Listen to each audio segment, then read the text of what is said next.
10వ అధ్యాయము, యెహోషువ గ్రంథం 10వ అధ్యాయము 12 నుండి కొన్ని మాటలు. యెహోవా ఇశ్రాయేలు ఎదుట అమోరీయులను అప్పగించిన దినమున ఇశ్రాయేలు నిలుచుండగా యెహోవా యెహోషువ యెహోవాకు ప్రార్థన చేసెను. సూర్యుడా నీవు గిబియోనులో నిలువుము, చంద్రుడా నీవు అయ్యోనులో లోయలో నిలువుము.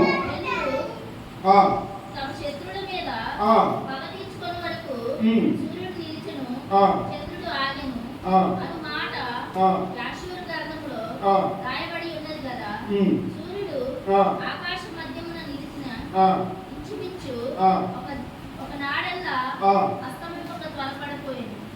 దేవునికి మహిమ కలుగును గాక. ఆమేన్. హల్లెలూయా హల్లెలూయా. చిన్న ప్రార్థన. సర్వోన్నతుడా, సర్వశక్తిమంతుడా, సర్వబద్ధ లేఖ భాగంగా నుండి అయ్యా మీరు మాతో మాట్లాడండి. మీ మాట జీవము కలిగినది, మీ మాట శ్రేష్టమైనది. అయ్యా మీ లేఖనాలు చెబుతున్నాయి, ఆత్మ చెప్పు సంగతులు సేవగల వారు గ్రహించును గాక అని నీ లేఖనాలు చెబుతున్న రీతిగా నీ బిడ్డలందరికీ నాయన ప్రభువా అయ్యా మీరు చెబుతూ ఉండగా గ్రహించు మనస్సును వినగలిగిన చెవులలోని బిడ్డలకు అనుగ్రహించండి. నిశ్చయముగా నాతో మాతో అందరితో మీరు మాట్లాడి మీ గణనామానికి మహిమ తెచ్చుకోమని మమ్మల్ని మేము చేతులకు అప్పగిస్తున్నాం. మీరే మీ ఘనమైన కార్యం చేసి మీరు మహిమ పొందమని అయ్యా మేము ఏం నేర్చుకోవాలో, ఎలాగో ఎంత దినాలలో మేము జీవించాలో మాకు మీరు నేర్పించి మీరు మహిమ పొందమని యేసు నామములో అడిగి వేడుకుంటున్నాము తండ్రి. ఆమేన్. హల్లెలూయా హల్లెలూయా.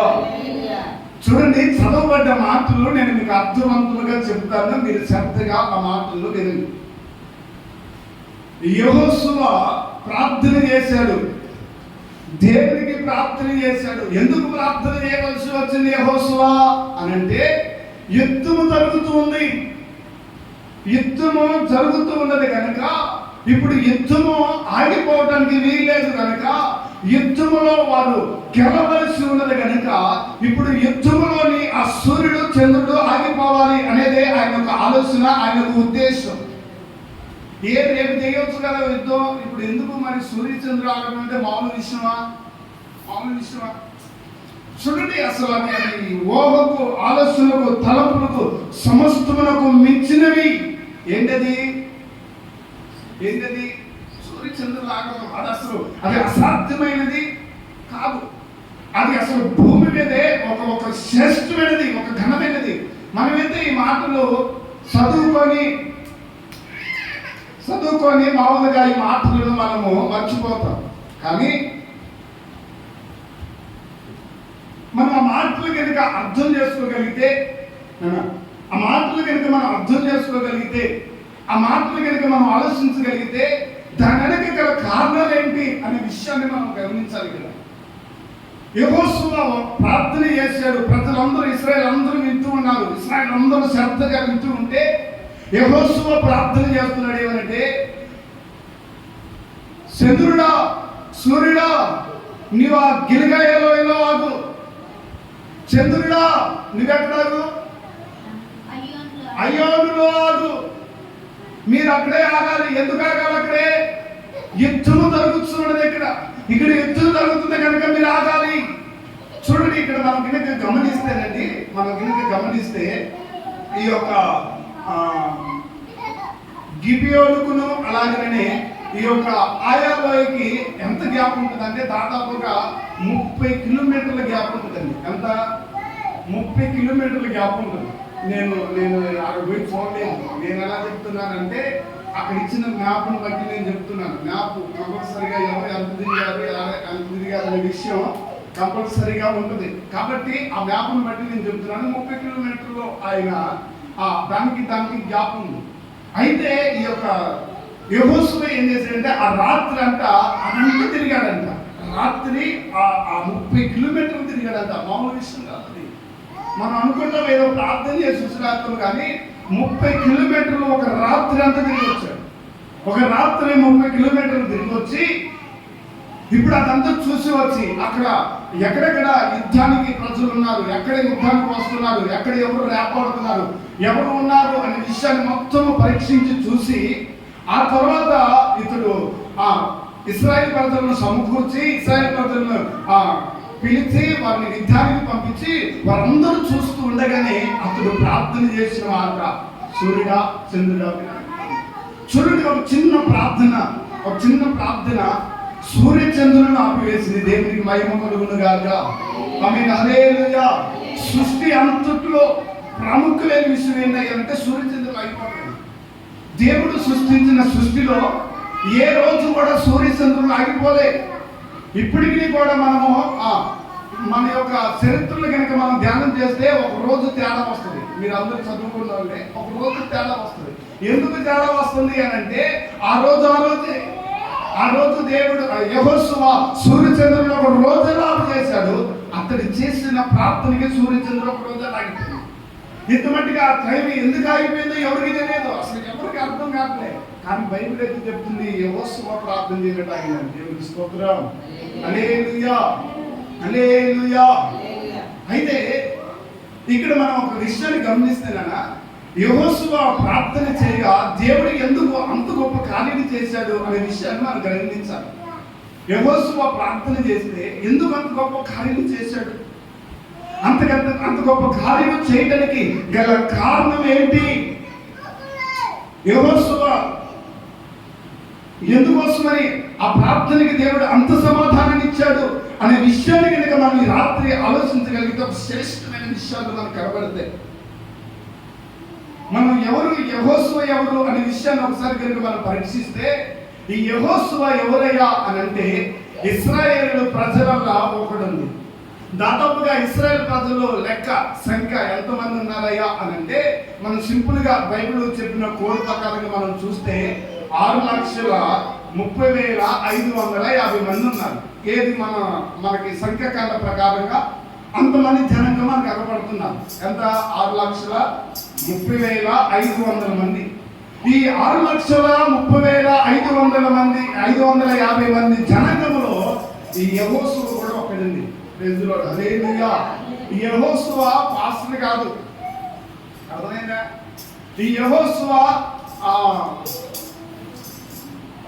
ప్రవక్త కాదు.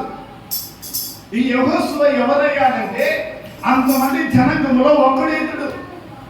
అంతమంది జనాంగంలో ఒక్కడైనప్పటికీ కూడా దేవుడు ఎందుకు అతని మనం ఆలకించవలసి వచ్చింది, ఎందుకు దేవుడు అతనికి అంత సమాధానాన్ని ఇచ్చాడు అనే విషయాన్ని మనం ఆలోచించాలి రాత్రి. యెహోషువ ఎవరు అనే విషయాన్ని నేను మీకు తెలియజేస్తున్నాను. ఎవరు అనంటే అన్ని లక్షల జనాంగంలో ఒక్కడు.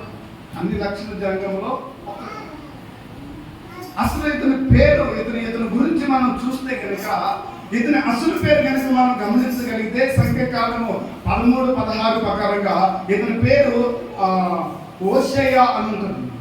హోషేయ ఇతని పేరు ఏం పేరు?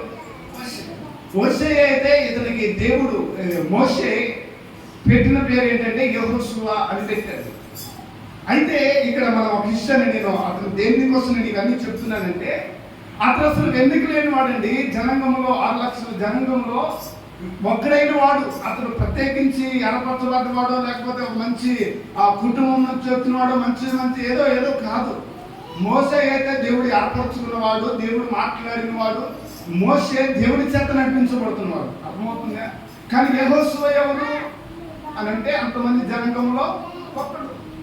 అంతమంది 6,30,550 మంది జనాంగంలో ఒక్కడు. ఈ ఒక్కడైన ఈ వ్యక్తి ప్రార్థన చేస్తే సూర్యచంద్రులు ఆగిపోయింది. ఎందుకు ఆగిపోయింది అంటే ఎందుకు ఆగిపోవాల్సి వచ్చింది, అతనిలో ఉన్న గొప్ప క్వాలిటీ ఏంటి అని కనుక మనం ఆలోచిస్తే అతనిలో శ్రేష్టమైన విషయాలు మనకు బయటపడతాయి. దేవునికి మహిమ కలుగును గాక. ఆమేన్, హల్లెలూయా. నేను దబదబ 2-3 మాటలు చెప్తాను, ఎక్కువసేపు చెప్పను, టైం లేదు మనకి. 2-3 మాటలు చెప్తాను, తప్పకుండా చూడండి అన్న బైబిల్లో నుండి నిర్గమాకాండము 17వ అధ్యాయము. నిర్గమాకాండము 17వ అధ్యాయము 8వ వచనం.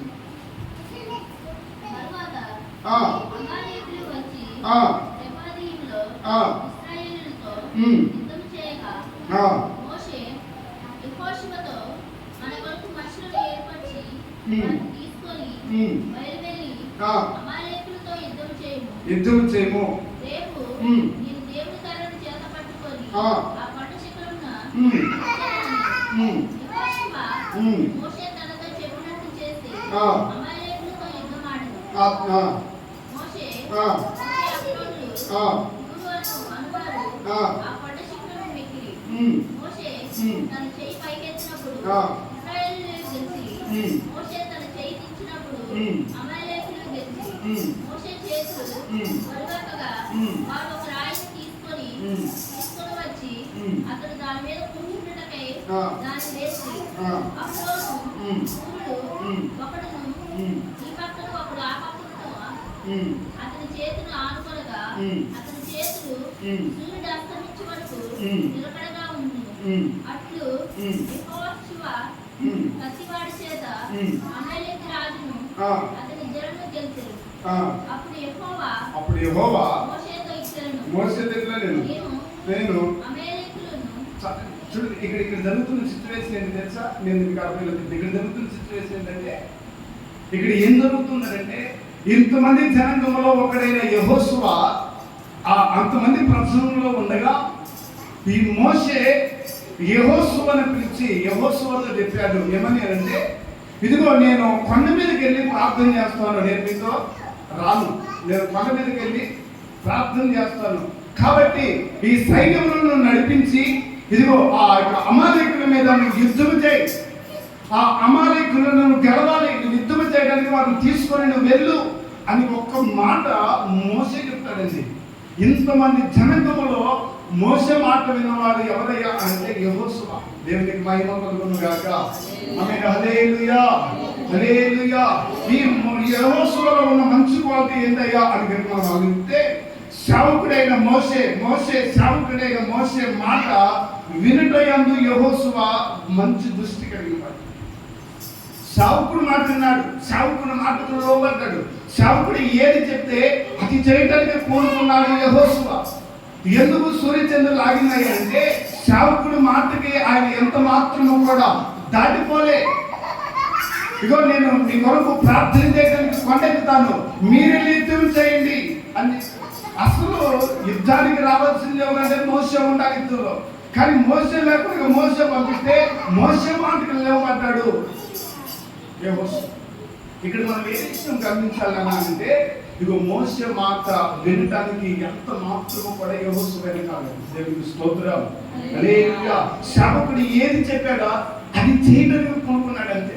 అది యుద్ధమా లేకపోతే ఇంకేమైతే అన్ని మర్చిపోయాడు. వాస్తవ యుద్ధానికి పోతే జరిగే సమయం ఏంటి? అవతరాలు ఉంటే ఒక బలమైన వాళ్ళు ఉంటే చంపేయడమే కదా, ప్రాణాలు పోతాయి. అలాంటి సిచ్యువేషన్ లో కూడా మోసే మాటకు లోబడి ఇది ప్రజలను తీసుకొని వెళ్ళాడండి. దేవునికి మహిమ కలుగును గాక. ప్రైజ్ ది లార్డ్, హల్లెలూయా.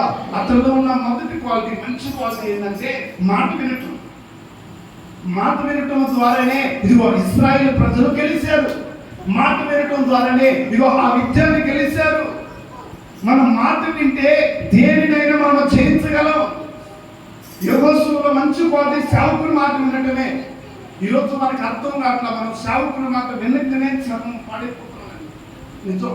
దేవుని వాక్కు ప్రకటిస్తున్నప్పుడు, దేవుని వాక్కు తెలియజేస్తున్నప్పుడు, దేవుని దైవ సేవకుడు నిలబడి మాట్లాడుతున్నప్పుడు సేవకుని మాటకి మనం లోబడట్లే, సేవకుని మాటకి మనం విధేయం కావట్లే. కాబట్టి మనం అంత గొప్ప స్థానంలోనికి రాలేకపోతున్నాం. మనం మొట్టమొదటిగా చేయవలసింది అంటే సేవకుడు ఏం చెప్తున్నాడు మనకి సేవకుడు ఎప్పుడైనా తప్పు చెప్తాడండి, తప్పు చేయండి నాన్న, తప్పుగా ఉండండి అని చెప్తాడు. సేవకుడు ఏం చెప్తాడు అంటే మీ మేలు కూడా చెప్తాడు. మీరు ఆశ్రదకరంగా ఉండాలి, మీరు దీవెనకరంగా ఉండాలి, మీరు ప్రయోజకులుగా ఉండాలి, అనేకులకు దీవెనకరంగా మీరు మార్చబడాలి అనే ఒక ఉద్దేశము సేవకుడి యొక్క ముఖ్య ఉద్దేశం అదే, తప్ప మరొకటి లేదు. ఈరోజు సంభాషణ వచ్చింది కాబట్టి నేను చెప్తున్నాను. ఈరోజు నేను సండే రోజు ఇక్కడ అయిపోయిన తర్వాత, అక్కడ అయిపోయిన తర్వాత సోమవారం నుండి నేను ఫాస్టింగ్ ప్రేయర్లో ఉన్నాను. అన్నది ఏం తెలియదు. ఎందుకున్నాను అని మీరు అడిగితే సంఘం కోసం ఏం తెలుగున్నాను. ఎందుకు ఉన్నానయ్యా అంటే సంఘం కోసం. ఎందుకు ఉండాలి అని అంటే సంఘము అభివృద్ధి చెందాలి, సంఘము క్షేమాభివృద్ధి కలగాలి, సంఘము ఇగో దేవుడి రాజ్యానికి దేవుడు వస్తుండగా ఆయన ధైర్యంగా ఎదుర్కొనే గుంపులో సంఘము ఉండాలి అనేది వేరే ఉద్దేశం. నేను ఉండటం వల్ల మీరేమనిస్తారా, ఇంకెవరైనా ఎవరయ్యా మీరు మరి ఎందుకుంటున్నావు అని అంటే ఇదిగో దేవుని ఎదుట నిలబడాలి వాడు. అది నా బాధ్యత, నా దేవుని బాధ్యత. వాళ్ళు నేను దేవుని ఎదుట నిలబెట్టాలి అని అంటే నేను ఉండాలి. నేను దేవుని పాదాలు పట్టుకుని అడగాలి, దేవుని పాదాలు పట్టుకుని గోచాడాలి. ఇక్కడ మోషే కూడా అదే చేస్తున్నాడు. అయ్యా ప్రజలు యుద్ధానికి పోతున్నారు, ప్రజలు గెలవాలి అని రెండు చేతులెత్తి ప్రార్థన చేస్తుంటే యెహోషువ గెలిచాడు. అక్కడ అర్థమవుతుందా? యెహోషువ గెలవడానికి కారణం మోషే అక్కడ ప్రార్థన చేస్తున్నాడు, యెహోషువ యుద్ధం చేస్తున్నాడు, యుద్ధం గెలిచింది. ఈరోజు నేను ఏం చెప్తున్నానంటే మన సేవకుని మాటలు వింటే మనం ఆశ్చర్యకరంగా మార్చబడతాం, మన జీవనకరంగా మార్చబడతాం, ప్రయోజకులుగా మార్చబడతాం, అభివృద్ధి చెందుతాం. నిజం, ఇంతవరకు మన కుటుంబంలో రక్షణ లేదు, మన కుటుంబంలో సమాధానం లేదు, మన కుటుంబంలో విడుదల లేదు. ఇక ఎక్కడ చూసినా అదే సమస్యలు, అదే ఇబ్బందులు, అదే పరిస్థితులు కొనసాగుతున్నాయి. గల కారణం ఏంటంటే దేవుని మాటను వెనుకపోవటమే, దైవ సేవకుని మాట వెనుకపోవటమే. మీరు మాట విని చూడండి, దేవుడు మిమ్మల్ని హెచ్చించకపోతున్నాడు. దేవునికి మహిమ కలుగును గాక. ఆమేన్, హల్లెలూయా. దేవుని మాట మనం ఎప్పుడైతే వినడానికి సిద్ధపడతామో, సేవకుని మాట ఎప్పుడైతే వినడానికి సిద్ధపడతామో దేవుడు గొప్ప కార్యాలు చేస్తాడు. దేవునికి మహిమ కలుగును గాక. ఆమేన్, హల్లెలూయా. యెహోషువలో మొదటి క్వాలిటీ ఏంటంటే సేవకుని మాట వినడానికి పొందుకున్నాడు. ఈరోజు మనము కూడా ఇగో యెహోషువలాగా సేవకుని మాట వినడానికి మనం సిద్ధపరచుకోవాలి. సేవకుని మాట వినడానికి మనం సిద్ధపరచుకుంటే ఇగో మన కుటుంబం నిమిత్తం మన కొరకు నిత్యము గోదాడతాడు సేవకుడు. నువ్వు ఆయన మాట వినకుండా ఆయన మాటకి వ్యతిరేకంగా నువ్వు నడిచావు అనుకో, నీకోసం ఎలా ప్రార్థన చేస్తాడు. అలాగే చేయడానికి కాదులే, కానీ అంత భారం వస్తుందంటారా, అంత భారంగా ఇంకా చేస్తాడంటారా మీరు మాట వినకపోతే? చేయలేదు. ఏదో చేస్తారు, సంఘంలో ఉన్నారయ్యా అందరినీ జ్ఞాపకం చేసుకుని అందరినీ చేస్తారు అంతే. కానీ మీ మాట విని సేవకుని మాటలను సరళంగా మీ జీవితాలు కొనసాగింపు చేసుకుంటే సేవకులో భారం రేగిద్ది.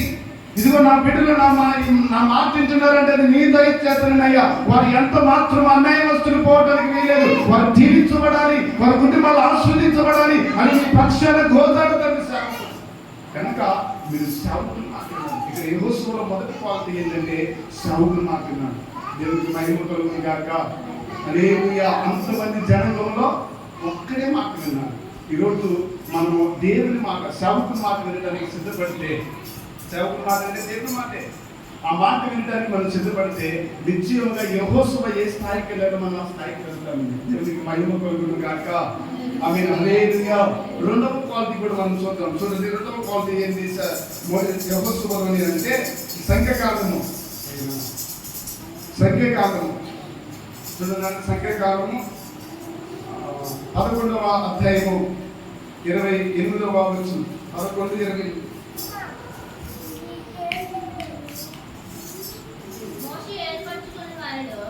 మోషే ఏర్పరచుకున్న వారిలో నూరు కుమారుడగు పరిచారకుడైన యెహోషువ మోషే నా ప్రభువా.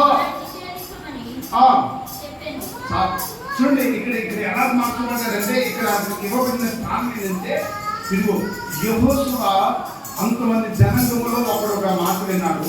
మాట వినటమే కాదు, రెండోది ఏం జరిగిందయ్యా అంటే ఇదిగో అతని కింద శిష్యుడిగా మారిపోయాడు. దేవునికి మహిమ కలుగును గాక. ఆమేన్, హల్లెలూయా. ఏమయ్యాడు? శిష్యుడిగా మారిపోయాడు. అంటే సేవకుడి కింద ఎలా ఉన్నాడు అంటే ఒక శిష్యుడిగా మార్చబడ్డాడు.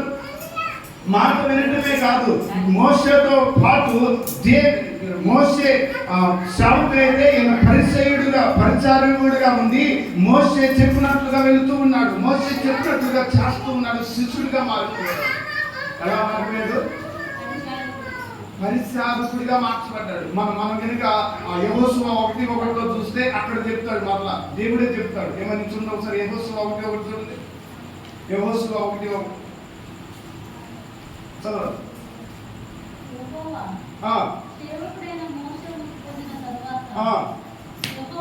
యెహోవా నూను కుమారుడును మోసే పరిచారకుడైన యెహోషువకు ఇలాగు ఎవరు సెలవిస్తున్నారు? దేవుడే చెప్తున్నాడు. ఏమని అంటే, ఇతడు మోసే పరిచారకుడు అనగా శిష్యుడు, అంటే శిష్యుడిగా మార్చబడ్డాడు. ఒకటి మాట విన్నాడు, మాట విన్న స్థితి నుండి ఎక్కడికి వెళ్ళిందంటే ఆయన స్థితి శిష్యుడిగా మారే స్థితికి వచ్చేసింది. అంటే ఇప్పుడు సేవకుడి ద్వారా మరొక సేవకునిగా తయారయ్యే స్థితికి వస్తున్నాడు. అందుకని కారణం ఏంటంటే, మొదటిగా మాట వినటంతో అతని స్థితి ప్రారంభమైందండి. అక్కడ ప్రారంభమైంది, ఎక్కడికి వచ్చిందండి? ఇప్పుడు శిష్యుడిగా మారిపోయాడు. దేవుడికి స్తోత్రం, హల్లెలూయా. అంటే దేవుడు ఇప్పుడు మోసే సేవకుడిగా ఉంటే అతని కింద శిష్యుడిగా మారిపోయాడు. శిష్యుడిగా ఉండటానికి సిద్ధపడ్డాడు. మోసే ఎక్కడికి వెళ్తే అక్కడికే, మోసే ఏది చెప్తే మోసే ఏది అంటే అదే అది చేయడానికి కోరుకున్నాడు యెహోషువ. అక్కడ జరుగుతున్న సిచ్యువేషన్, ఇప్పుడు మనం చదివిన సంఘకాలంలో సిచ్యువేషన్ ఏంటంటే, అక్కడ పల్లెము ఎలుపులో ఉన్న వారి మీదే ఆత్మ దిగి రావాలి. కానీ ఏమైందంటే, పల్లెము లోపల ఉన్న ఒక ఇద్దరి మీదకి ఆత్మ దిగి వచ్చింది. దిగి వచ్చిన తర్వాత ఇప్పుడు ఈ యొక్క యెహోషువ చూశాడు. చూసి యెహోషువ మోసే దగ్గరికి వెళ్ళి సేవకుని దగ్గరికి వెళ్ళి సేవకుడితో చెప్తున్నాడు. ఏమనంటే, అయ్యో మీరు పల్లెము ఎలుపులో ఉన్న వారి మీదనే అభిషేకము రానిమన్నారు, కానీ పల్లెము లోపల ఉన్న ఒక ఇద్దరు కూడా అభిషేకం వచ్చింది, కాబట్టి ఇక వారిని శపించు అనే విషయాన్ని చెప్తున్నాడు. అప్పుడు మోసే ఏం సమాధానం ఇస్తాడంటే, ఇదిగో అది దేవుని ఇష్టమైంది నాన్న, మనం ఏమి చేయలేదు, నాకు కలగవలసిన రోషం నీకు కలుగుతుంది అని సంతోషపడ్డాడు. అంటే మోసేకు కలగవలసిన రోషం యెహోషువ, అంటే తన కిందగా శిష్యుడిగా అలా తయారైపోయాడు యెహోషువ. మనం కూడా రెండవది ఎలా ఉండాలంటే, ఒకటి మాట వినేటట్టయితే, రెండోది శిష్యులుగా తయారయ్యే స్థితిలోకి రావాలి. ఎప్పుడు అక్కడే కూర్చొని ఎప్పుడు అక్కడే అదే చెప్పకూడదు, అదే ఏడుపు మొహాలు, అదే అదే అదే అదే అదే అదే ఉండకూడదు. ఎందుకు అని అంటే, మనం ప్రభు మీద ఎంత ఆధారపడతామా ప్రభు మనల్ని అంత లేపుతాడు. మనం ప్రభు మీద ఆధారపడమా ప్రభు మనల్ని లేపడు. అర్థమవుతుందా? ప్రభు మనల్ని పైకి లేపాలి, మనకు ఒక స్థాయి ఒక స్థితిని ఇవ్వాలి అని అంటే మనం దేవుని మాటకి పరిస్థితిలో పడాలి. రెండవదిగా దేవుని సేవకుని కింద మనం శిష్యులుగా మారిపోవాలి. స్తోత్రం, హల్లెలూయా, హల్లెలూయా. మూడో మాట చూడండి, మూడో మాట టైం లేదు కనుక వెళ్ళిపోతున్నాను. మూడో మాట నిర్మాకాండం, కూర్చోవాలి నిర్మాకాండం 24వ అధ్యాయం, నిర్గమకాండం 24వ అధ్యాయము 12వ వచనం చూడండి. అప్పుడు యెహోవా మోషేతో ఇట్లనెను, నా యొద్దకు వచ్చి అచ్చటి నుండుము,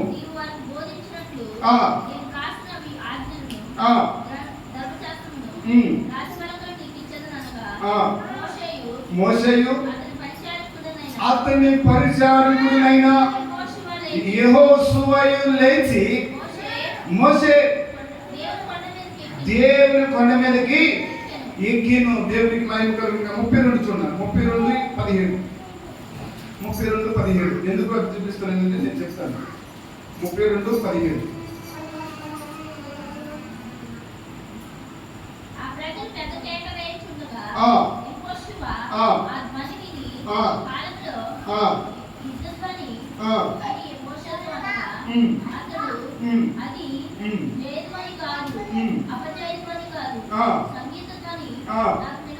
నాకు వినపడించండి. ఇక్కడ జరుగుతున్న ఈ రెండు నేను ఎందుకు తప్పించానండి. ఇక్కడ జరుగుతున్న సిచ్యువేషన్ ఏంటంటే, ఇక్కడ మోసే దేవుని కొండ ఎక్కడానికి సిద్ధపడ్డాడు. దేవుడు చెప్పాడు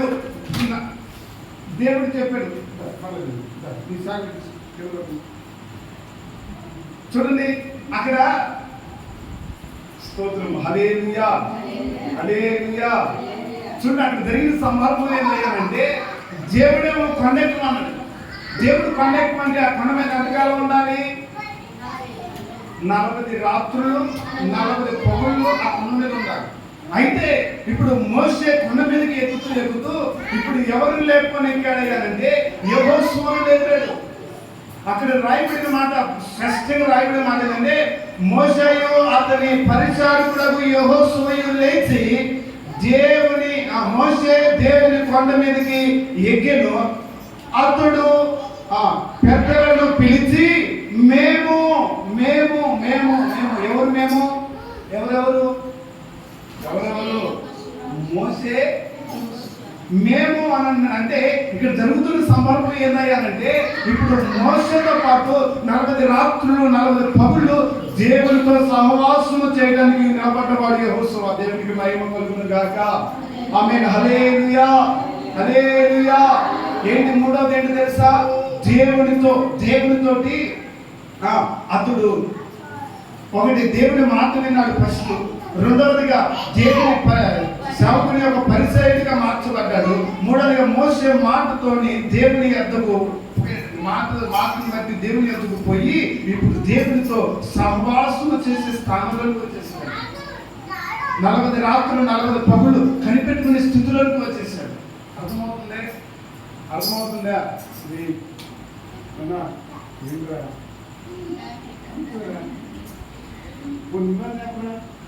బాగా ప్రైజ్ లార్డ్. హల్లెలూయా హల్లెలూయా హల్లెలూయా. దేవునికి మహిమ కలుగును గాక. ఆమేన్. హల్లెలూయా.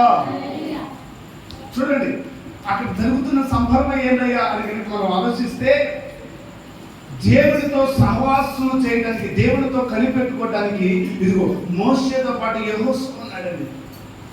ఇప్పుడు మనం మూడవదిగా ఈ యెహోషువలో ఉన్న మంచి క్వాలిటీ ఏంటని మనం ఆలోచించగలిగితే ఇదిగో దేవునితో సహవాసం చేసేవాడిగా మార్చబడ్డాడు. Praise lord. హల్లెలూయా. ఒకటేమో మాట విన్నాడు. ఆడ నుండి ఆయన స్థానం ఎక్కడికి వెళ్ళిందంటే ఆ శిష్యుడు స్థానానికి వెళ్ళింది. ఇప్పుడు స్థితుడు స్థానంలో వెళ్ళిపోయి ఇప్పుడు ఎక్కడికి వెళ్ళాడయ్యానంటే ఇదిగో దేవునితో సహవాసం చేసే స్థానానికి వచ్చేసాడు. స్తోత్రం. హల్లెలూయా. అంటే స్థానం పెరుగుతూ ఉన్నది యెహోషువ. అది అర్థమవుతుందా? ఎందుకు సూర్యచంద్రుడు ఆగింది అనే విషయాన్ని మీకు తెలియజేయకపోతే అంతా చెప్తున్నాను రా. అర్థమవుతుందా? ఇప్పుడు ఆయన స్థానం ఎక్కడికి పెరిగిపోయింది అంటే దేవునితో సహవాసం చేసే స్థానానికి పెరిగిపోయింది. అంటే మోషే ఒక్కడే కాదు, యెహోషువ కూడా 40 రాత్రులు 40 పగులు ఆఖరి దప్పులు మానివేసి ఇదిగో మోషే దేవుడితో మాట్లాడుతూ ఉండగా, దేవుడు ఆ గ్రంథము రాసి ఇస్తూ ఉండగా ఇదిగో వాటి దేవుడికి మోషే దేవుడు వాళ్ళతో మాట్లాడుతున్నారు. ఈ ప్రజలు కింద ఉన్నారు, యెహోషువ మాత్రం మధ్యలో ఉండి అలాగూ చూసుకున్నాడు. ఎన్ని రోజులు? 40 రోజులు 40 రాత్రులు 40 పగులు అలాగూ కనిపెడుతున్నాడు. ఇప్పుడు మోసే క్షేమంగానే ఉన్నాడు. ఎందుకు క్షేమంగా ఉన్నాడంటే అక్కడ దేవుడితో మాట్లాడుతున్నాడు. దేవుడు వాళ్ళిద్దరు ఉన్నారు. ప్రజలందరూ గుంపుగా ఉన్నారు. వాళ్ళకి తోడు యెహోషువ ఉన్నారు, ఊరు ఉన్నారు, వాళ్ళందరూ ఉన్నారు. కానీ మధ్యలో ఉంది ఎవరయ్యా అంటే యెహోషువ ఒక్కరు మాత్రం అలాగూ కనిపెట్టుకుంటూ ఉన్నాడండి. దేవునికి మహిమ కలుగును గాక. హల్లెలూయా. అంటే ఇప్పుడు ఈ స్థానం ఎక్కడికి వెళ్ళిపోయిందంటే దేవుని కోసం కనిపెట్టుకునే స్థానానికి వెళ్ళిపోయింది. ఇప్పుడు మనం కూడా అదే చేయాలి. ఒకటి సేవకుడు మాట విన్నాను, ఎలాగైతే యెహోషువ విన్నాడో అలాగే మనం దేవుని సేవకుడు మాట విన్నాం. రెండవదిగా ఇప్పుడు సేవకునికి పరిచర్య చేయవాలిగా మనం మార్చబడాలి. మూడవదిగా ఇదిగో దేవునితో మనకి సహవాసం ఉండాలి. ఏముండాలి? సహవాసం ఉండాలి. దేవునితో మనకి సహవాసం ఉండాలి. నాలుగోది ఏం కావాలో తెలుసా? చూడండి, నాలుగోది కూడా నేను చెప్తాను. నాలుగోది ఏం కావాలంటే నిర్గమకాండం 33 చూడండి. 33:10 33:10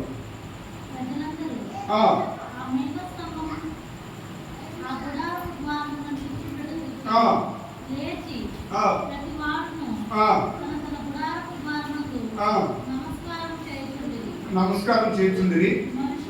మనుషుడు తన స్నేహితులతో మాట్లాడినట్లు యెహోవా మోషేతో ముఖాముఖిగా మాట్లాడుచుండెను.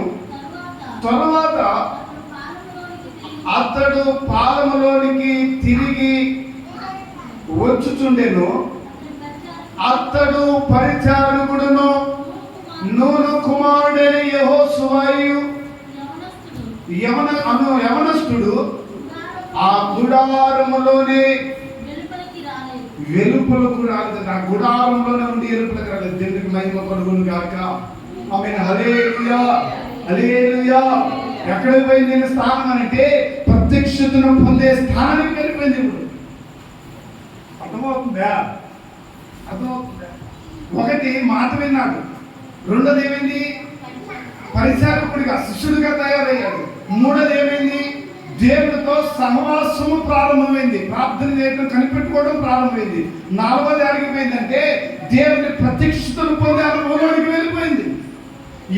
మోషే వచ్చాడు, మోషేతో దేవుడు మాట్లాడాడు. మోషేతో మాట్లాడిన తర్వాత మోషే వెళ్ళిపోయాడు. ఇంకా మేము వెళ్ళిపోలే, మోషే వెళ్ళిపోయాడు.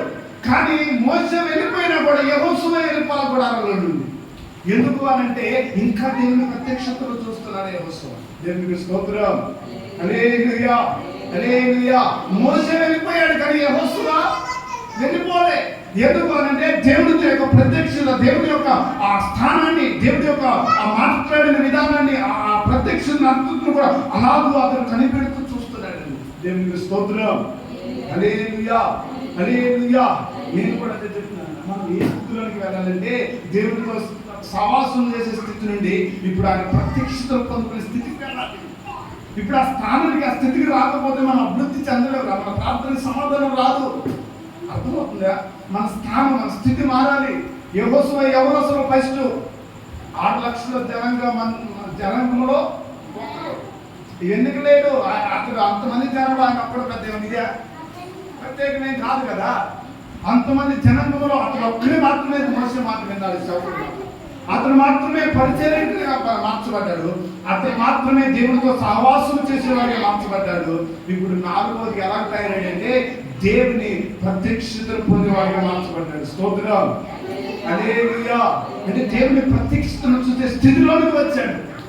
ఇప్పుడు మనము కూడా ఆ స్థానానికి రావాలి. ఆ స్థానానికి రాకపోతే మనం ఎలాగో ప్రయోజకులుగా మార్చబడతాం. ఆ స్థానానికి రాకపోతే ఎలాగో మన కుటుంబాలు ఆశ్చర్యకరంగా మార్చబడతాయి. మనం ఆ స్థానానికి రావాలి, ఆ స్థితికి రావాలి. ఇంకేం జరిగింది అవసరాలని అంటే ఇంకొక క్వాలిటీ కూడా నేను చూపిస్తాను. చూడండి, ఇంకొక క్వాలిటీ నేను చూపిస్తాను. 5వది కూడా సంఖ్యాకాండం చూడండి. సంఖ్యాకాండం 24, సంఖ్యాకాండం 27, సంఖ్యాకాండం 27, 15. 27, 15. అప్పుడు మోషే యెహోషువతో ఇట్లనెను, యెహోవా సమస్త మానవుల ఆత్మలకు దేవా యెహోవా సమాజము కాపరులేని గొర్రెల వలె ఉండకునేటట్లు ఈ సమాజము మీద ఒకరిని నియమించుము. అతడు వారి ఎదుటకు వచ్చుటను పోచుండును. వారికి నాయకుడిగా ఉండుటకు సమర్థుడై ఉండవలెను. అందుకు యెహోవా మోషేతో ఇట్లనెను, నూను కుమారుడైన యెహోషువ ఆత్మ పొందినవాడు. దేవునికి మహిమ కలుగును గాక. ఆమేన్. హల్లెలూయా. ఏంటంటే ఆయన స్థానం ఏంటంటే ఇప్పుడు ఆత్మ పొందినవాడు. దేవునికి మహిమ కలుగును గాక. హల్లెలూయా, హల్లెలూయా. చూడండి ఇక్కడ ఏం జరుగుతుందంటే దేవుడు చెప్పాడు మోషేతో, ఏమన్నాడంటే అయ్యా మీరు దేవుని మాటలకు వ్యతిరేకంగా నడిచారు కనుక, మీరు మోసే మాటను కూడా వ్యతిరేకంగా జీవించాడు కనుక ఇప్పుడు మోసే నువ్వు మరణించబోతున్నావు, నువ్వు నీ పితృల యొద్దకు పోబోతున్నావు. కాబట్టి నువ్వేం చేస్తావంటే ఇప్పుడు నువ్వు ఆ ప్రజల యొద్ద నుండి వెళ్ళిపోవాల్సి ఉన్నది కనుక నువ్వు జాగ్రత్త, వాళ్ళకి చెప్పవలసింది చెప్పు అని అన్నాడు. అప్పుడు దేవుడితో మోసే ప్రార్థన చేస్తున్నాడు. ఏమనంటే మోసే ఏమని ప్రార్థన చేస్తున్నాడంటే, అయ్యా ప్రజలు కాపరి లేని గొర్రెల వల్ల చెదిరిపోతారు, ప్రజలు పాడైపోతారు, వాళ్ళు నడిపించే నాయకుడు కావాలి కదా. ఇప్పుడు ఆ నడిపించే నాయకుడు కావాలయ్యా, మీరు ఆ నాయకుడిని ఇవ్వండి. ఎలాంటి నాయకుడు కావాలంటే వాళ్ళ కాడికి ఎప్పుడు వస్తూ పోతూ ఉన్నవాడు కావాలి, సమర్థుడై ఉండాలి.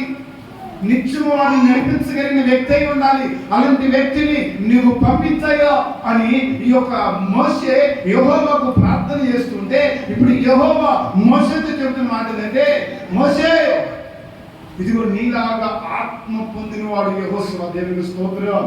నూను కుమారుడైన యెహోషువ ఆత్మ పొందినవాడు. Praise the Lord. హల్లెలూయా. ఎలాంటి వాడంట? ఆత్మ పొందినవాడు. అతడు సమర్థుడు, అతడు చేయగలడు, అతడు నడిపించగలడు, అతనికి అప్పగించే. అంత మాత్రమే కాదు, కిందకి చదివితే అంటాడు, కింద చదివితే అంటాడు, ఆత్మ పొందినవాడు నీవు అతనిని తీసుకొని అతని మీద నీ చెయ్యి ఉంచి యాజకుడగు ఎలియాజరును ఎదుటను సర్వ సమాజం ఎదుటను అతనిని నిలవబెట్టి వారి కన్నుల ఎదుట అతనికి ఆజ్ఞేయము,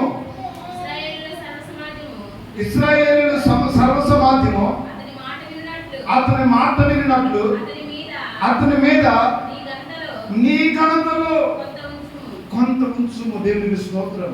చూడండి, అతను స్నానం ఏమన్నాడంటే, ఇప్పుడు దేవుడే చెప్తున్న మాట ఏంటంటే, అతను ఆత్మ పొందినవాడే, అభిషేకం పొందినవాడే. అయితే ప్రజలందరూ ఎదుట నువ్వు నిలబెట్టి నువ్వు ఏం చేస్తావంటే, చేయించి ప్రార్థన చేయి. ప్రార్థన చేయటమే కదా, ప్రజలందరికీ తెలిసేలా ఏం చేస్తావంటే, నీకున్న ఘనతలో కొంచెం యెహోషువకి అంటే సర్వ సమాజం ఎదుట నిలబెట్టి ఒక గొప్ప ఘనత యెహోషువకి ఇచ్చే. ఎందుకంటే యెహోషువ ఆత్మ పొందినవాడు, అతను సమర్థుడు, అతను నడిపించగలిగిన వాడు. దేవునికి స్తోత్రం. దేవుడే సాక్ష్యం ఇస్తున్నాడు. ఏమని అతడు ఆత్మ పొందినవాడని, ఆత్మ గలవాడని, అతడు నడిపించగలిగిన వాడని, అతడు సమర్థుడని దేవుడే సాక్ష్యం ఇస్తూ ఉన్నాడు. స్తోత్రం. హల్లెలూయా. చూడండి, అతని స్థానం, అతని స్థితి ఎంతగా మారిపోయిందో. ఒకటి మాట విన్నాడు, వెనుక లేని వాడు, అసలు అంతమంది జనాంగంలో లెక్కలేని వాడు మొదటిగా మాట విన్నాడు. రెండోది పరిచారకుడిగా శిష్యుడిగా మారాడు. మూడవదిగా ఏమయ్యాడు? నాకు చెప్పాలిరా, మా దేవుడితో సహవాసం. మూడోది ఏమైంది? సహవాసం పొందుకున్నాడు. నాలుగోది ఏమైంది? ఆయన ప్రత్యక్షతలు చూసి అనుభవానికి వెళ్ళాడు. ఐదోది ఏమైంది? ఇప్పుడు ఆత్మ పొందిన వాడని సాక్ష్యము పొందే స్థితికి వచ్చేసాడు. స్తోత్రం. అతడు కూడా ఆత్మ పొందిన వాడని స్థానానికి వచ్చేసాడు. హల్లెలూయా. హల్లెలూయా. ఆత్మ పొందాడు అనే స్థానానికి యెహోషువ వచ్చేసాడు. ఈరోజు మనల్ని బట్టి మన సేవకుడే కానీ, లేకపోతే దేవుడే కానీ, దేవుడు రాకొద్దులే కానీ, అందరూ వద్దులే కానీ, సేవకుడు కానీ, మనలో ఉన్న వాళ్ళు ఎవరైనా ఇగో మనం వ్యక్తి ఆత్మ పొందిన వాడయ్యా అని చెప్పగలుగుతారా? ఆ స్థానం ఉందే, మనకి ఆ స్థితి ఉందా? మరి ఎలాగరా మనకి కార్యం జరుగుతుంది? నువ్వు ఎప్పుడు ఇక బైబిల్ చదువుకొని అమ్మని ఆ యొక్క యెహోషువ గ్రంథాన్ని తీసి 10వ అధ్యాయం తీసి 12వ వచనం చదువుకొని దేవుడు యెహోషువ ప్రార్థన చేయగా సూర్య చంద్రులు ఆపమయ్యా, ఇగో ఇప్పుడు కూడా సూర్య చంద్రులు ఆపండియ్యా అన్నట్టు ఆగిద్దా? వాని పట్ల చేసేవయ్యా, నా పట్ల చేయని ఆగిద్దా? అది ఆగాలి, అది చెయ్యాలి అని అంటే అతను ఉన్న క్వాలిటీ ముందు తెలుసుకోను.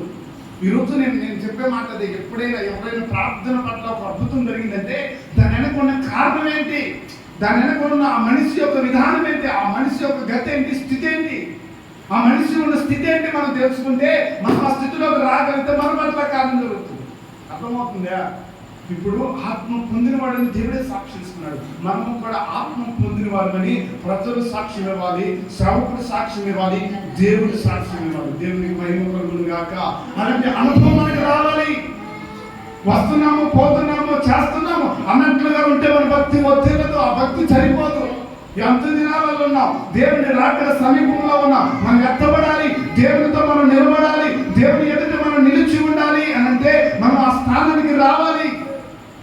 ఈ అంత దినాలలో మనం ఆత్మ పొందే స్థానానికి రావాలి. దేవునికి మహిమ కలుగును గాక. ఆమేన్. హల్లెలూయా. చూడండి, నేను 6వ పాయింట్ కూడా చెప్తాను. 6వ పాయింట్, ఎందుకంటే అన్ని పాయింట్లు నీకు అసలు అన్నీ చెప్పలేము, కాకపోతే కొన్నే చెప్తున్నాను, నేను మాటలే చెప్తాను. నీకు బోర్డు ఉన్నాయి కాబట్టి 6వ కూడా చెప్తాను. చూడండి, అతను ఇంకో పాయింట్ ఏంటంటే అదే సంఖ్యాకాండము 32వ అధ్యాయము 10వ వచనం. ఆ దినమున యెహోవా కోపము రగులుకొని 20 ఏళ్ళు మొదలుకొని పై ప్రయాణము కలిగి ఐగుప్తు దేశముల నుండి వచ్చిన మనుషులలో పూర్ణ మనసుతో యెహోవాను అనుసరించిన ఎలీజీడకు యెఫోనే కుమారుడైన కాలేబును నూను కుమారుడైన యెహోషువను తప్ప మరి ఎవడును పూర్ణ మనసుతో నన్ను అనుసరింపలేదు. కనుక నేను అబ్రహాము, ఇస్సాకు, యాకోబులకు ప్రమాణపూర్వకముగా నేనిచ్చిన దేశము వారి తప్ప మరి ఎవరును చూడనని ప్రమాణం చేస్తున్నాను. ఆల్రెడీ ఒకసారి ప్రమాణం చేశాను. ఏమనంటే ఇగో మోసే, అబ్రహాము, ఇస్సాకు, యాకోబులతోనే మోసే ప్రమాణం చేసిన ఏమనంటే ఇగో నేను ఐగుప్తు దేశం నుంచి వారు విడిపించి వాగ్దానం చేశాను, నేను ఇస్తాను అని ప్రమాణం చేశాను. మరలా ఇప్పుడు నేను ప్రమాణం చేస్తున్నాను. ఏమనంటే యెహోషువ, కాలేబు తప్ప ఎవరు కూడా ఆ వాగ్దాన దేశానికి చేరలేదు. ఆ వాగ్దాన దేశానికి ఎవరైనా చేరేదంటే యెహోషువ. అంటే చూడండి, యెహోషువ ఆ వాగ్దాన దేశానికి చేరే స్థితిలోనికి వచ్చాడు. దేవుడే చెబుతున్న మాట, దేవుడే ప్రమాణం చేస్తున్న మాట ఏంటంటే కాలేబు, యెహోషువ తప్ప ఎవరు కూడా ఆ వాగ్దాన దేశం చేరరు అని వాగ్దానం చేస్తున్నాడు దేవుడు. ఆ రోజు వాళ్ళ వాగ్దాన భూమిని పొందాలి, ఈ రోజు మన నిత్యరాజ్యం పొందాలి. ఈ రోజు మన బట్టి కూడా దేవుడానికి గొప్ప సాక్ష్యం ఇస్తున్నాడా? చూడండి, అన్ని లక్షల మంది జనాంగం ఉన్నారు, కానీ అన్ని లక్షల మంది జనాంగం వల్ల ఒక్కడో పోడంట వాళ్ళిద్దరు తప్ప. ఎవరిద్దరు? కాలేబు, వీరిద్దరు తప్ప ఎవరు ఆ వాగ్దాన దేశానికి వాళ్ళిద్దరు మాత్రమే పోతారు అని దేవుడే ప్రమాణం చేశాడండి. ఎంతమంది విడిపించబడికి వచ్చింది? 6,30,550 మంది జనాంగంలోని ఎంతమంది పోతున్నారు? ఇద్దరు పోతున్నారు. అర్థమవుతుందా? అన్ని లక్షల మంది జనాంగం ఆ వాగ్దాన దేశం, ఐగుప్తు దేశం నుంచి విడిపించబడికి వచ్చి లాస్ట్కి వచ్చారు వాగ్దాన దేశం ఎంతమంది పోతున్నారు? ఇద్దరే పోతున్నారు. అంటే మిగతా వాళ్ళు పోవట్లేదని కాదు, అక్కడ చెప్పాడు స్పష్టంగా ఏంటంటే 20 ఏళ్ళు పైపాయము కలిగిన వారు, అంటే ఆ ఐగుప్తు దేశం నుంచి వచ్చినప్పుడు ఎవరైతే 20 ఏళ్ళకి ఎక్కువ వయసు ఉందో వాళ్ళందరూ అర్థమవుతారు. 20 ఏళ్ళకి తక్కువ వయసు ఎవరుకుందో వాళ్ళందరూ వాగ్దాన దేశంలోనికి వెళ్తారు. అర్థమవుతుందా? కానీ ఆ 20 ఏళ్ళు పై వయసు ఉన్న ఈ యొక్క యెహోషువ, కాలేబు మాత్రమే ఆ యొక్క దేశానికి చేరగలిగారు. అర్థమవుతుందా? అర్థమైందా? ఇక్కడ చాలా మంది ఇక్కడ గెలిపి అవుతారు. ఏంటంటే ఇద్దరే అనిపోయారయ్యా, మరి ఇద్దరు గెలిచారు, ఇవన్నీ ఉంటాయి. కాదు, అక్కడ జరిగిన సిచ్యువేషన్ దేవుడు చెప్పాడు. 20 ఏళ్ళు వయసు కలిగి ఎంతమంది బయటకు వచ్చారో వాళ్ళందరూ చచ్చిపోతారు. 20 ఏళ్ళ నుంచి తక్కువ వయసు ఉన్నవాళ్ళు ఉంటారు కదా, పిల్లలు, వాళ్ళందరూ ఉంటారు కదా, వాళ్ళు కూడా వస్తారు కదా. వాళ్ళందరూ కూడా ఈ 40 సంవత్సరాలు తిరుగుతారు కదా. ఈ 40 సంవత్సరాలు తిరిగి ఇప్పుడు పిల్లలకి ఎంత వయసు వచ్చింది? దాదాపు 40-50 సంవత్సరాలు వస్తుంది కదా. దేవుడు కూడా దేవుడు మాట్లాడారా? వద్దా రాదా? అర్థమవుతుంది? లెక్క అర్థమైందా? అర్థం కాదు అని చెప్తాను. అర్థమైందా లెక్క? చెప్పండి మీకు అర్థం. మరి చెప్తాను నేను. ఇప్పుడు వాగ్దానం చేసిన నుంచి 6 లక్షల మంది వచ్చారుగా, వచ్చారా లేదా? 6 లక్షల మంది వచ్చినప్పుడు 20 సంవత్సరాలు పై వయసు కలిగిన వారిని లెక్కేశారు. అర్థమైందా? 20 సంవత్సరాల నుండి తక్కువ వయసు ఉన్న వాళ్ళని లెక్కేయరు. అర్థమవుతుందా? అయితే 20 సంవత్సరాల నుంచి పై వయసు ఉన్న వాళ్ళనే లెక్కేశారు. వాళ్ళు 6 లక్షల దాకా వచ్చారు. ఇప్పుడు వాళ్ళందరూ విడిపించబడ్డారు. విడిపించబడ్డ తర్వాత ఇప్పుడు వాళ్ళు 6 లక్షల మంది జనాంగానికి పిల్లలు ఉన్నారా లేరా? ఉన్నారు. ఎంతమంది ఉంటారు? ఒక్కొక్కరికి ఒక్కరు వేసుకున్న అప్పుడు రోజుల్లోనైతే 10 మంది మినిమం. కొన్ని ఇద్దరు నేర్చుకున్నాం మనం. ఇద్దరు నేర్చుకున్న ఎంతమంది? 12 లక్షల మంది జనాంగం అంటే కదా. అంటే ఇప్పుడు ఈ 6 లక్షలు కాక 12 మంది ఉన్నారు. 12 లక్షల మంది ఉన్నారు. వాళ్ళు లెక్కయ్యేది కాలేదు, ఎందుకంటే 20 సంవత్సరాల వాళ్ళకి వయసు రాలేదు. అయితే ఇప్పుడు బయటకు వచ్చినప్పుడు మాత్రం 6 లక్షల మంది 20 సంవత్సరాలకు పై వయసు కలిగిన వాళ్ళు ఉన్నారు. వాళ్ళలో ఎవరున్నారంటే యెహోషువ కూడా ఉన్నారు. కానీ యెహోషువ, కాలేబు తప్ప మిగతా 20 సంవత్సరాలు పై వయసు కలిగిన వాళ్ళు ఉన్నారు కదా, 6 లక్షల మంది. వాళ్ళు ఎవరు కూడా ఆ వాగ్దాన దేశానికి చేరరు. లెక్కబడిన 6 లక్షల మంది చేరరు. ఆ 6 లక్షల మంది ఎంతమంది చేరతారు అంటే ఇద్దరే చేరతారు. అంటే వీళ్ళిద్దరూ లెక్క వేయబడిన వారిలో ఇద్దరు. అంటే వాళ్ళ పిల్లలు వాళ్ళ 12 లక్షల మంది ఉన్నారు. అంటే మొత్తం చేరతారు, కానీ లెక్క వేయబడిన వారిలో ఎవరు చేరుతున్నారంటే ఇద్దరే చేరుతున్నారు. మిగతా వాళ్ళందరూ చేరుతున్నారు. ఎందుకు నేను ఇది చెప్పాను కదా, ఇప్పుడు రక్షణ పొందడానికి మనం సంఘంలో ఉన్న 50 మంది రక్షణ పొందుతున్నాం. అర్థమవుతుందా? 50 మంది రక్షణ పొందుతున్నాం, కానీ మరి ఎంతబడిన ఎంతమంది?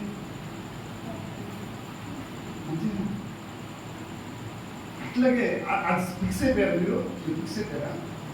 అంటే మీకు మిగతా మన సంఘంలో ఒక ఇద్దరు అయితే సాగురా, మిగతా 48 మంది అయిపోదాం మనం ఫిక్స్ అయ్యి మాట్లాడుకున్నది. మరి అట్లాగే ఉంది, మీరు ఎదురుగా అంటున్నారు. ప్రత్యేకంగా ముందే లెక్కేసుకొని అరే మీరు ఎదురు పోండి, మేము ఆగిపోతాం అన్నట్టుగా ఉంది. ఇప్పుడు మీరు చెప్పారు కానీ ఆ రోజుల్లోని వారు దేవుడికి విరోధంగా నడిచి ఆ యొక్క వాగ్దాన దేశానికి వాళ్ళు చేరలేకపోయారు. ఈ రోజు మనం నిత్యరాజ్యం చేరాలంటే 50 మంది రక్షణ పొందాం కదా, 50 మంది కూడా కలిసి ఒకే ఐక్యతతోటి ఒకే ఆత్మతోటి దేవుని ఎందుకు మనం కొనసాగాలి. నువ్వు పురుకొలపబడుతున్నావా లేపబడుతున్నావా, నీతో పాటు నీ పక్క వారిని లేవనెత్తు. అర్థమవుతుందా? అక్కడ ఏంటక్క చర్చికి రావట్లేదని ఏ రోజు అడిగావా నీ పక్కన అక్కడే? మీరందరే కాదు, మీ పక్కన ఉన్న అక్కడ అడిగావా? ఎక్కడ అడిగావు? ఎప్పుడన్నా అడిగారు అక్కడ నిన్న ఎవరన్నా? అడగరు. మన సంఘంలో వాళ్ళని మనం అడగాలి, ఎందుకంటే మనం పురుకొలపాలి. అక్కడ మన శుక్రవారం ప్రార్థన మీరు ఎందుకు రావట్లేదు మీరు అడగాలి. మీకు బాధ్యత ఉంది, మీకు ఆ హక్కు ఉంది. తెలుసా? సంఘం మీద మీకు హక్కు ఉంది. ఎందుకు హక్కు ఉంది అంటే దేవుడు ఇచ్చాడు మీకు. ఇప్పుడు మనం అందరం ఎవరంటే ఒక శరీరమై ఉన్నాం, అవయవంలో మనం అందరం అవయవం ఒక శరీరంలో అవయవం. ఓన్లీ సేవకుడి మధ్య కాదు, మీకు హక్కు ఉంది. మీరు అడగాలి, మీరు పిలవాలి, మీరు రప్పించాలి వాళ్ళని. రండిక ప్రార్థన చేద్దాం, రండిక మనం కనిపెడదాం, దేవుడిని అడుగుదాం. దేవుని రాజ్యం మనం చేరాలి, వాగ్దాన దేశానికి మనం వెళ్ళాలి. దేవుడు మన కొరకు నిర్మిస్తున్న ఆ యొక్క నివాస స్థలాలకు మనం వెళ్ళాలక్క. రండిక మనం కనిపెట్టి ప్రార్థన చేద్దాం, పిలవాలి. ఎందుకు పిలవాలి అంటే వాళ్ళు ఇద్దరే వెళ్ళినట్లుగా మనం కూడా ఇద్దరే వెళ్ళకూడదు. 50 మందిలో మనం 50 మంది ఎత్తపడాలి. దేవుడికి మహిమ కలుగును గాక. ఆమె హల్లెలూయా. అలాగే మనం అందరం సిద్ధపడాలి. ఇక్కడ యెహోషువ కాలేబు మాత్రమే ఎత్తపడాలి. అంటే నేను ఇక్కడ ఏం చెప్తున్నానంటే యెహోషువ ఇది వాగ్దాన దేశానికి చేరే వ్యక్తిగా మార్చబడ్డాడు. స్తోత్రం, హల్లెలూయా. అన్ని లక్షల మందిలోని వాగ్దానం చేరే మనిషిగా మార్చబడ్డాడండి. మనం కూడా 6వదిగా ఇదిగో పరలోకము చేరే స్థానానికి మనం రావాలి. స్తోత్రం, హల్లెలూయా, హల్లెలూయా. 7వది చెప్పనా వద్దా? ఒకటే 7వది చెప్పనా? అది ప్రత్యేకమైనది ఏందయ్యాదంటే చూడండి, ఒక మాట చెప్పి చూపిస్తాను. సంఖ్యాకాండం 34, సంఖ్యాకాండం 34 17.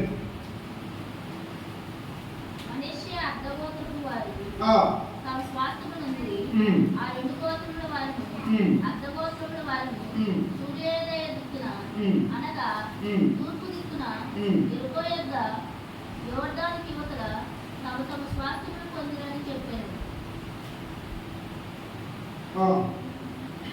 మరియు 16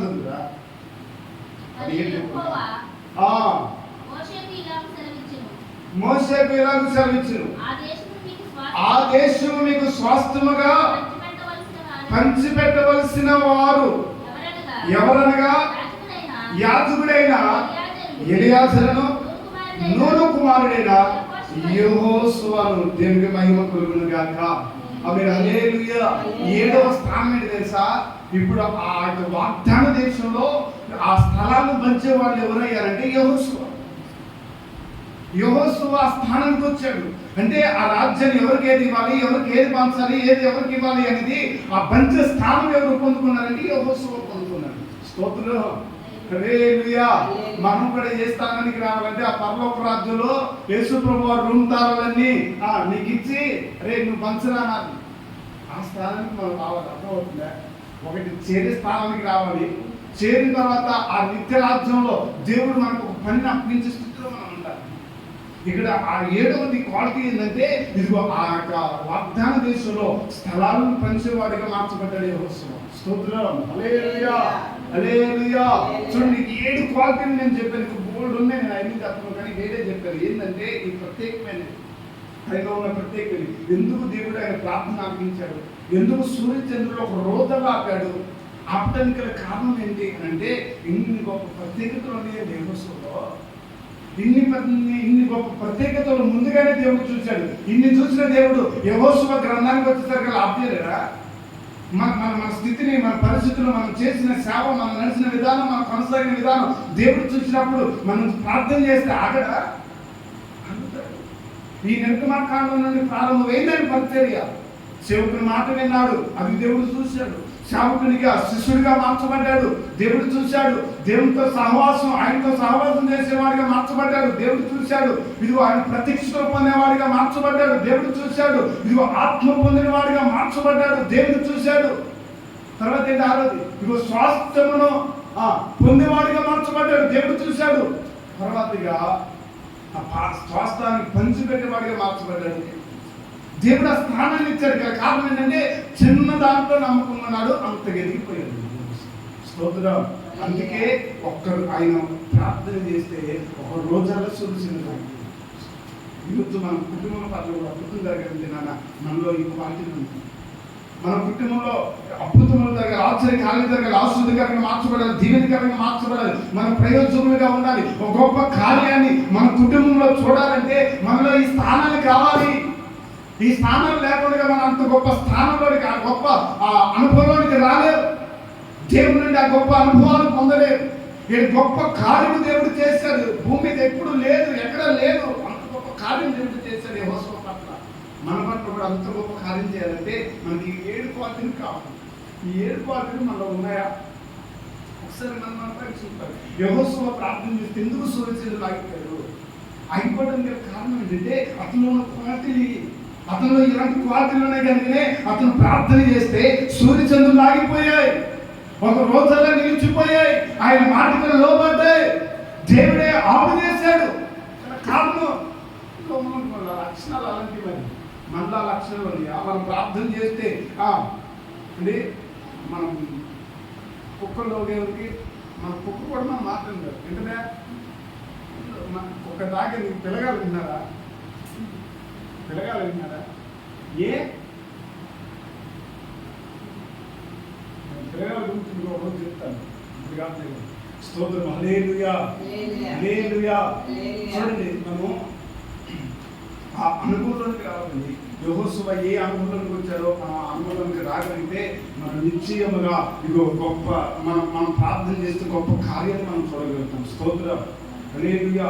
ఈ ఉపవాస ప్రార్థనలో మనకు గొప్ప కార్యం చూడాలంటే నాన్న ఈ 7 లక్షణాలు మనకు కావాలి. మనం గొప్ప కార్యం చూడాలంటే ఈ 7 లక్షణాలు మనలో ఉన్నాయా లేవా అనే విషయాన్ని మనం పరీక్షించుకోవాలి. మనం ఈ విషయాన్ని పరీక్షించుకోగలిగితే చాలు. ఆ 7 మార్కులు చెప్పండి, నేను ముగించేస్తాను. చెప్పండి. మొత్తం మాట ఏంటి? మా అర్థం కాల. దేవుని మాటేనా? సేవకుడి మాటకు లోబడ్డాడు. రెండోది పరిచారకుడిగా మార్చబడ్డాడు. మూడవది దేవుడితో సహవాసముగా మార్చబడ్డాడు. నాలుగవది ప్రత్యక్షతలు పొందినవాడిగా మార్చబడ్డాడు. ఐదవది ఆత్మ పొందినవాడిగా మార్చబడ్డాడు. ఆరవది స్వాస్థ్యమును పొందువాడిగా మార్చబడ్డాడు. 7వది స్వాస్థ్యాన్ని పంచువాడిగా మార్చబడ్డాడు. స్తోత్రం. హల్లెలూయా. ఇంత గొప్ప అనుభవంలోనికి మనం వస్తే నిశ్చయముగా దేవుడు మన పట్ల గొప్ప కార్యం చేస్తాడు. ఈ అనుభవాలు మనకు ఉన్నాయా లేవా ఒకసారి మనం రక్షించుకొని ఈ ఉపవాస ప్రార్థన మనం ముగించేసుకుందాం. ప్రార్థన చేసుకుందాం. అందరూ ఈ మాటలు దేవుడు దీవించుగాక. ఆమేన్. అందరూ కూడా ప్రార్థన చేద్దాం. ఇప్పుడు యెహోషువ ప్రార్థన చేశాడు, సూర్యచంద్రులు ఆగిపోయాయి. ఎందుకు సూర్యచంద్రులు ఆగిపోయాయి అని అంటే ఇగో అతనిలో ఉన్న 7 క్వాలిటీలు ఈ దినం దేవుడు మనకి బయటపరిచాడు. ఇప్పుడు ఆ 7 క్వాలిటీలు మనలో ఉన్నాయా? ఈరోజు మన కుటుంబాలు నడిపించబడాలి, మన కుటుంబాలు ఆశ్చర్యకరంగా మార్చబడాలి, దీవెనకరంగా మార్చబడాలి, ఇగో మన ప్రయోజకులుగా మార్చబడాలి అని ఆశపడుతున్నా. మంచిదే, ఆశపడాలి. కానీ ఈ క్వాలిటీలు మనలో ఉన్నాయా?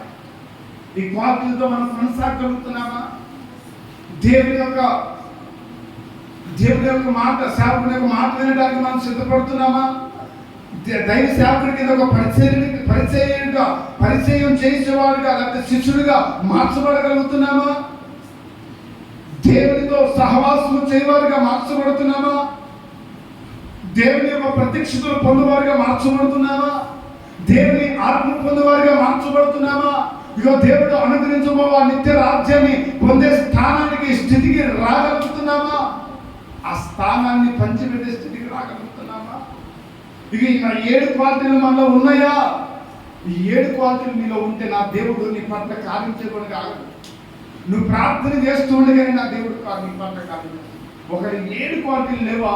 ఈరోజు అడుగు ప్రభుని, అయ్యా నాకు ఈ క్వాలిటీ లేదు, నాకు ఈ క్వాలిటీ లేదు, నాకు ఈ క్వాలిటీ లేవండి, నాకు ఈ స్థానాన్ని ఇవ్వండి, నాకు ఈ స్థానాన్ని అనుగ్రహించింది.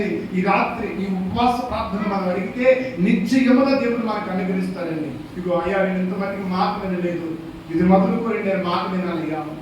అయ్యా నేను ఇంత మట్టుకు నాయన ఇగో నేను ఒక పరిచర్యుడుగా, నేను పరిచర్య చేసేవాడిగా లేనయ్యా, ఇది మొదలుకొని నేను పరిచర్య చేసేవాడిగా ఉండాలయ్యా. ఇదిగో నేను నీతో సహవాసము చేయకుండా ఉన్నానయ్యా, ఇది మొదలుకొని నేను సహవాసము చేసేవాడిగా ఉండాలయ్యా. అయ్యా ఇంతవరకు నాయన ఇదిగో నేను నీ ప్రత్యక్షతలు చూడలేదయ్యా, ఇది మొదలుకొని నీ ప్రత్యక్షతలు చూసి అనుభవానికి రావాలయ్యా. అయ్యా ఇంతవరకు నాయన నీ ఆత్మను నేను పొందలేదు, ఇది మొదలుకొని నీ ఆత్మను పొందుకొని నేను నీ ద్వారా గొప్ప సాక్షి నడిపించబడాలి. అయ్యా యెహోషువలాగా ఆ స్వాస్థ్యం మనం పొందినట్లుగా మేము కూడా నీ నిత్య రాజ్యం పొందే ఆ స్థాయికి మేము రావాలి. అయ్యా ఆ నిత్య రాజ్యంలో స్థలాలు పంచిపెట్టే స్థాయికి మేము రావాలయ్యా. అతి గొప్ప కృపను మాకు ఇవ్వండి అయ్యా. నేను ప్రార్థన చేద్దాం ఎవరు గౌరవం దేవా ఆ గొప్ప అనుభవంలోనికి నన్ను నడిపించండి. ఈ 7 క్వాలిటీలు నేను కలిగి ఉండాలి. యెహోషువ 7 క్వాలిటీలు కలిగి ఉన్నాడు. అతను ప్రార్థన ఆలకించావు, అతను ప్రార్థన ఆలకించిన నీవు అతని పట్ల ఘనమైన కార్యం చేశావు. సూర్య చంద్రులకు రోజులాభం చేశావు. ఈ రోజు నీ బిడ్డలుగా మేము ప్రార్థన చేస్తూ ఉన్నామయ్యా. ఇక మా కుటుంబ పట్ల కార్యం చేయండి. ఇగో నాలో ఈ అనుభవాలు లేవు, ఈ అనుభవాలు నాకు ఇవ్వండి అయ్యా. ఈ అనుభవాల చేత నన్ను నడిపించండి అయ్యా. ఈ అనుభవాలు నాకు కావాలి. ఈ 7 అనుభవాల చేత నేను నడిపించబడాలి, నేను నడిపించబడాలి. నేను నడిపించబడాలి. అడుగుదాం మనం ప్రార్థన చేద్దాం. అయ్యా నాకు కావాలి, ఈ 7 క్వాలిటీలు నాకు కావాలి అయ్యా. సాగుకు మాట వినటానికి నేను సిద్ధపడాలి అయ్యా. మాటకు లోబడి నేను ముందుకు వెళ్ళాలయ్యా. నీ మాటకు లోబడి నేను ముందుకు వెళ్ళాలయ్యా.